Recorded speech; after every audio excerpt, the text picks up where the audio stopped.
I want to talk about when you and your mate, your spouse, are in different emotional seasons. You're not both in the same season at the same time all the time.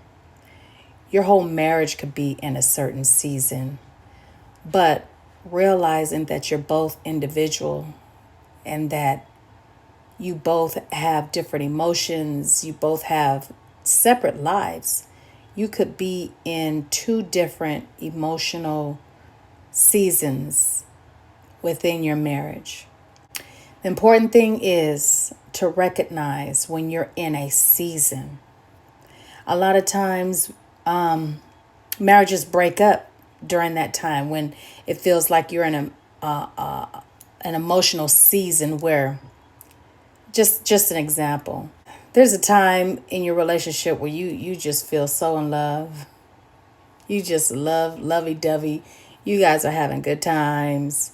It's good times. Then there comes that season where it don't feel so lovey. It doesn't feel lovey-dovey, all buttery and all that extra butter. It don't feel like that. And it's important to recognize you're just in a season and not to cause any rifts in your marriage. You're not going to always feel like you're in love, but that's the time when you choose love.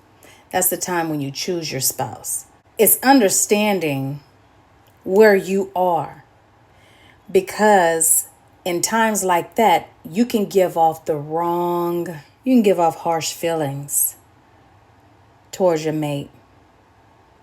And you can have your mate wondering and questioning and doubting. And that's not where you want your marriage to fall. Don't fall into an emotional season where you cause your mate to question, to doubt, and to feel some type of way. That's where vulnerability comes in. In Genesis 2:25, it talks about being naked and not ashamed. And that scripture, I use it often with my married couples. I actually read that scripture to my little brother and his wife at their wedding. It was the scripture that I gave. It's being naked and not ashamed. And when you think of what nakedness means, it's just, I have nothing to hide. There's nothing to hide. I'm butt naked. Butt naked, there's nothing to hide. And it's vulnerable. If you can imagine, when you're naked, you don't want to be attacked by anything. Or I know I don't. I don't. I don't. I don't. Don't try to fight me naked. Don't try to. Don't let no animal. Don't let nothing come at me naked. I don't want to be naked. Don't let me be naked. It's vulnerable. But anyway, so when Genesis says to be naked and not ashamed, it's being vulnerable. It's being able to talk to your spouse. Like, why are you not able to talk to the one that you have made vows to spend the rest of your life with? It baffles me how such a commitment is not understood. It's understanding the commitment that you made and being in agreement with it. Once you study how God's design for marriage, it helps build a good marriage. You follow his rules. I mean, because he is the one that created marriage. You follow his rules. You can't lose. You can't lose. More people will go to school and study for certain jobs and certain positions and careers, but they will enter into a marriage not knowing even how to be a husband or how to be a wife. And that's supposed to be a lifelong commitment. It's a covenant, actually. It's a lifelong covenant. But anyway, one thing I think that some people lack is studying their spouse. You know, you going on day to day. Your spouse is going through things, may have mentioned some things that they're going through, maybe at work or whatever. But you're so busy into your life, you're not really listening and pretty much studying your spouse. Learning their ways, learning them. It's a constant learning. It's a ministry. And so it's acknowledging where your spouse is.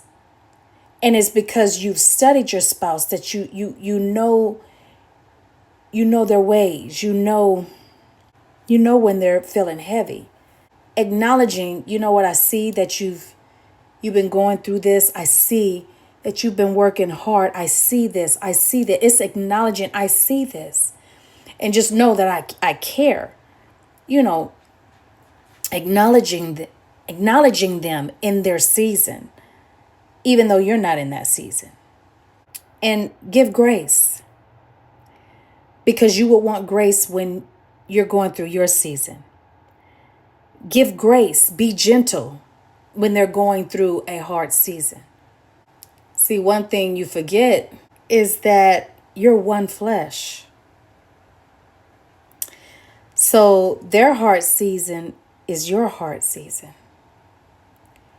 And though you may not feel it like they feel it emotionally, you two are one.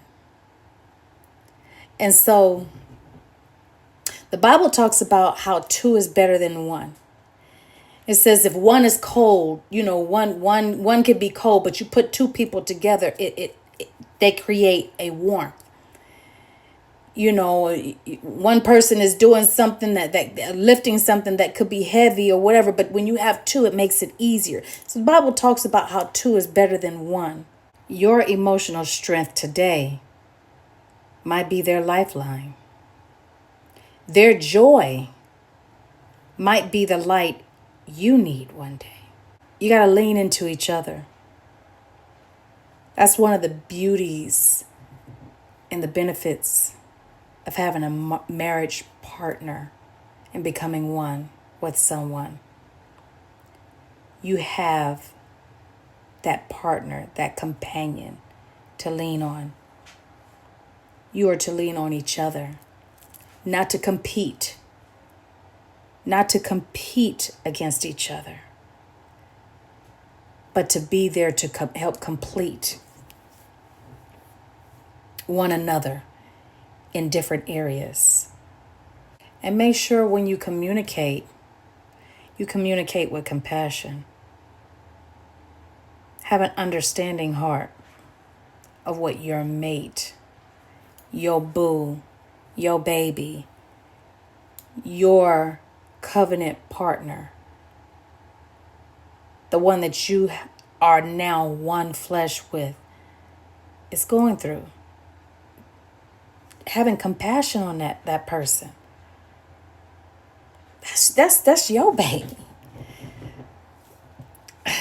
I just feel like that's mine. So why would I not help what's mine to be better? That's part of me. That's part of me. So why wouldn't I help my baby? That's my baby. That's mine. That's I put my name is on that.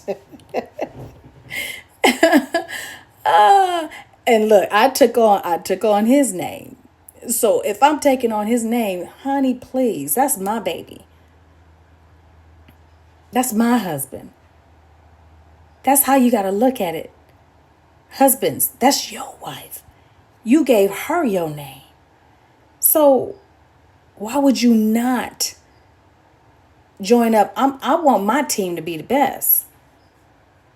Why would I fight against my teammates? Why would I fight against my teammate? Makes no sense, right? The bottom line, marriage isn't about being in the same season. It's about staying committed through every season.